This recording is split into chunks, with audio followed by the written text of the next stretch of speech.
especially on Thanksgiving. Every year since my husband passed, I would wake up early, dress nicely, and bake my signature sweet potato pie. I would sit by the window, waiting for my son Daniel to pull up and honk like he always did, a little too loud and a little too late. I'd carry the pie carefully in both hands, proud to be part of the day, even if I wasn't the center of it. But this year, no one came. At first, I tried to rationalize it. Maybe Daniel was just running behind. Maybe Samantha, his wife, had mixed up the time. Maybe Lily, my granddaughter, had a school event and they forgot to tell me. The house was quiet, too quiet. But I kept my maroon cardigan on. The one Daniel once said brought out the glow in my skin. I had pinned a gold brooch to my collar. I had combed my curls. I had even set out the fancy plates I rarely used. By noon, I reheated the coffee. By 2, I poured it out. Still nothing.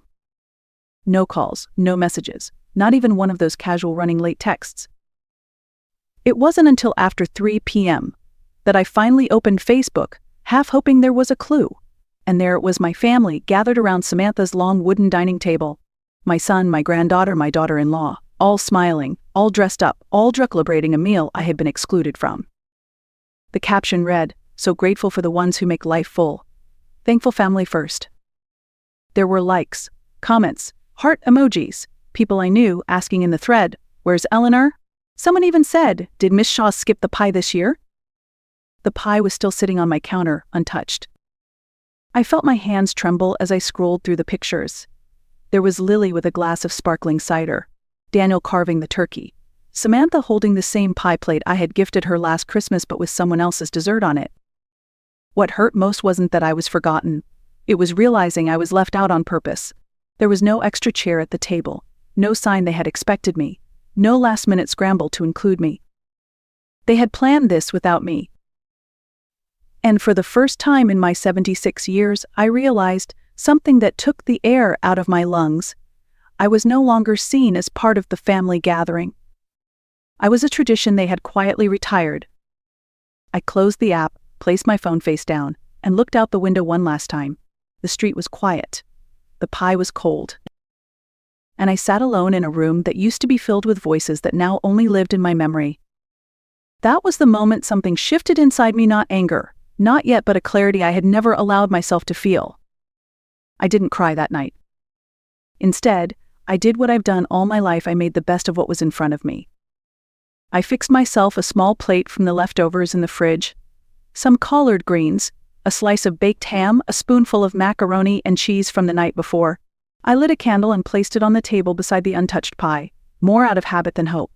I bowed my head and whispered a quiet grace, not for the food but for the strength not to let bitterness spoil it. The silence felt heavier with each hour that passed. I had been here before, in this kind of silence. After my husband died, when Daniel was just a teenager and the bills came faster than the paychecks.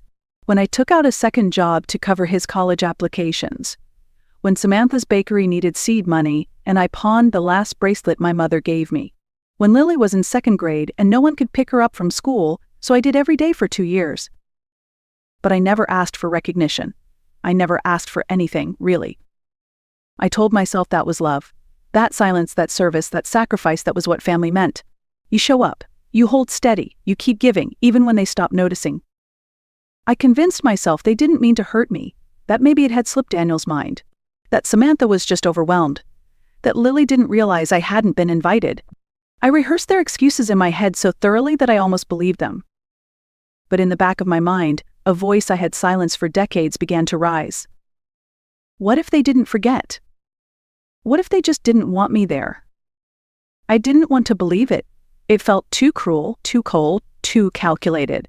But when I looked at those pictures again, when I saw the smiles, the place settings, the fullness of the table with no room left for me, I knew.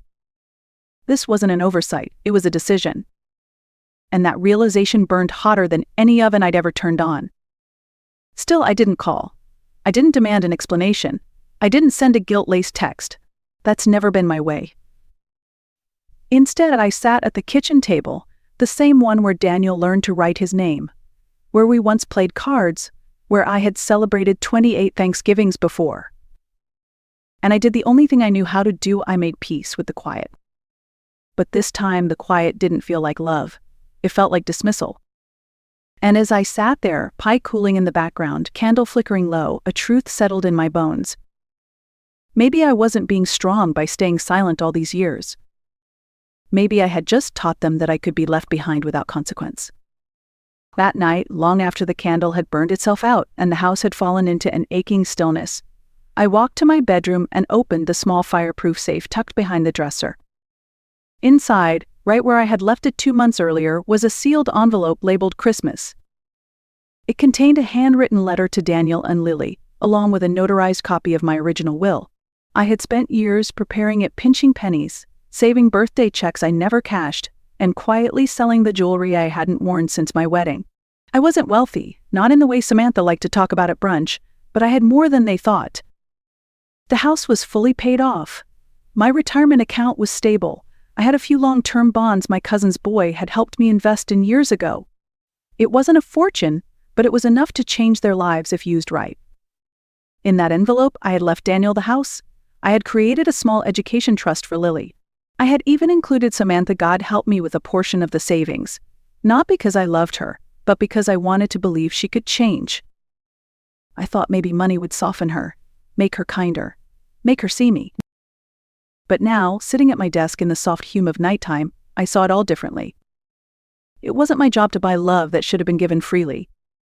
I placed the envelope flat on the table. I stared at it for a long time. Then, without ceremony or tears, I reached into the drawer, pulled out a pair of scissors, and sliced the envelope clean down the middle right through the word Shaw. I wasn't angry. I was clear. I picked up the phone and called Michelle Parker, my lawyer. She had grown up a few houses down from me, and I had known her since she was knee-high and stubborn. Now she was a practicing estate attorney with a fierce heart and a spine made of steel.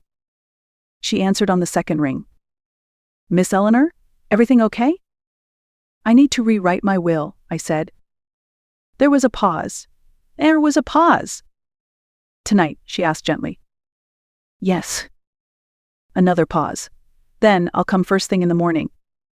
When I hung up, I sat back in my chair and looked at the scraps of paper on the table, my old intentions, now obsolete. I didn't feel grief. I felt a lightness I hadn't known in years. For decades I had carried the quiet burden of being the one who always forgives, always gives, always waits. I thought that was love. But love doesn't have to beg for a seat at the table. The next morning, Michelle arrived at 9 a.m., sharp with a briefcase and 2 witnesses, my neighbor Alma from across the street, and the postal clerk from town. They didn't ask questions. They just signed where they were told and left. Michelle and I went over every line of the will together. Daniel's name, removed. Lily, also removed. Samantha? She never had a place to begin with. In their place, I listed Haven Circle, a nonprofit I had quietly supported for years. They offered housing, counseling, and support to older women abandoned by their families. I had met some of those women during donation drives. Strong women, kind women, women who had stories like mine. Now they would have everything. The house, the savings, the bonds. Michelle looked at me as I signed the final page. "You're sure about this?" she asked. "I'm finally doing something for someone who won't ask me to disappear," I said. And for the first time in a very long time, I meant every word. That evening, as the sky faded into a soft gray and the street outside grew quiet, I sat down with my phone and opened Facebook one more time. The post from Samantha was still there. A golden turkey, a table lined with smiling faces. The caption read, "Grateful for the ones who matter most." That line hit differently now. I stared at the image for a long time. The comments kept pouring in. Such a beautiful family. Lily looks so grown up. Where's Eleanor? Didn't she usually bring the pie? I could have stayed silent. I could have let them continue spinning their version of the truth, the polished, picture-perfect narrative they were so desperate to project. But I had been quiet for long enough. I didn't go to my personal page. I went to the Shaw Family Group, a private Facebook group Daniel had set up years ago to share baby pictures, holiday photos, and the occasional birthday update. A place where Samantha ruled with curated albums and pastel fonts. I clicked Create Post. Then I uploaded the screenshots. The group chat messages. The ones where Samantha said I was too heavy for the energy. where she joked about the smell of my Vicks rub and how I ruined the aesthetic, where Daniel responded with nothing more than a thumbs-up emoji, where Lily sent a gif of someone rolling their eyes. Then, I uploaded the photo I had taken of myself the night before, just me sitting alone at my table. A single plate. A flickering candle. The pie behind me, untouched. No tears, just stillness. And finally I wrote, "This was my Thanksgiving. I waited by the window. I baked the pie. I dressed up. No one came. I was going to surprise you all next month. I had written a letter, prepared documents. I was ready to pass on everything I worked for the house, the savings, the future. But your actions made something very clear. I am no longer family in your eyes. That clarity helped me decide. I have updated my will. I won't be a burden in your dinners, your photos, or your legacy, but I will be remembered, just not by you. I read it 3 times before hitting post. And then I put the phone down. I stepped out onto the porch, wrapped my shawl tighter, and watched the wind rustle the leaves across the yard. For the first time in days, I felt like I could breathe. It didn't take long. 10 minutes later, my phone started buzzing. Comments, messages, notifications, dozens at first, then hundreds. Cousins I hadn't heard from in years were replying in shock. Is this real? What happened? Old friends messaged privately. Why didn't you tell me? Someone outside the group had taken a screenshot of my post and shared it publicly. The caption read, "This is what happens when we forget the people who raised us." By the end of the night, the post had been shared over 1,000 times. Strangers were commenting, women from other states, other countries. You spoke for all of us. This could have been my mother. My heart is broken reading this. Hashtags formed on their own. Forgotten on Thanksgiving. Elder shame. Remember Harnam. And in the center of it all was that photo, my quiet face at that lonely table, one candle, one plate, one truth. It had taken me 76 years to raise a family. It took one photo to finally be seen. The next morning, I woke up to a phone that wouldn't stop buzzing. It wasn't even 7 yet. The sun hadn't broken through the blinds, but my notifications had multiplied overnight. I had never seen numbers like that before. Hundreds of comments, private messages, even strangers sending friend requests.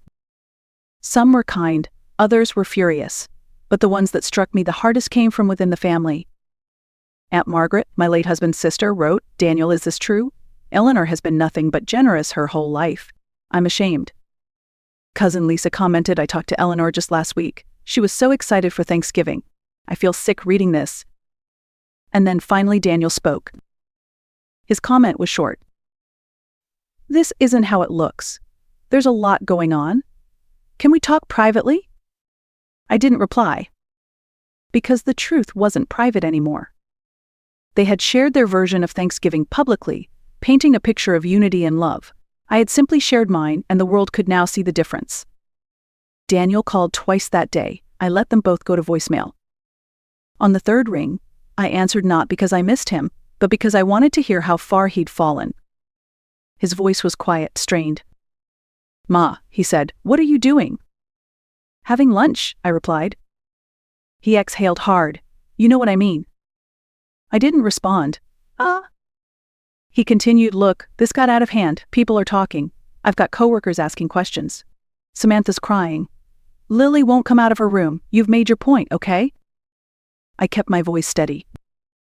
"No," I said, "my point wasn't just for you. It was for everyone who thinks people like me won't speak." He was silent.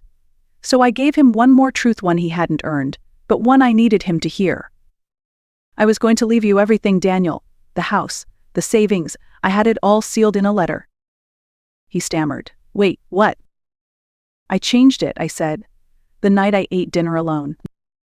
More silence. "You really gave it all away?" "Yes." He hung up. No goodbye, just a quiet click and the sound of something crumbling behind it. Later that afternoon, Lily sent a message. Not a meme, not a like, a full message. "Grandma, I know I don't deserve forgiveness. I read the messages. I didn't speak up when I should have. I laughed when I shouldn't have. I stayed quiet thinking it would keep the peace. But silence is a choice, and I chose wrong. I'm sorry." I read it twice. It didn't undo anything. But it meant more than Daniel's excuses.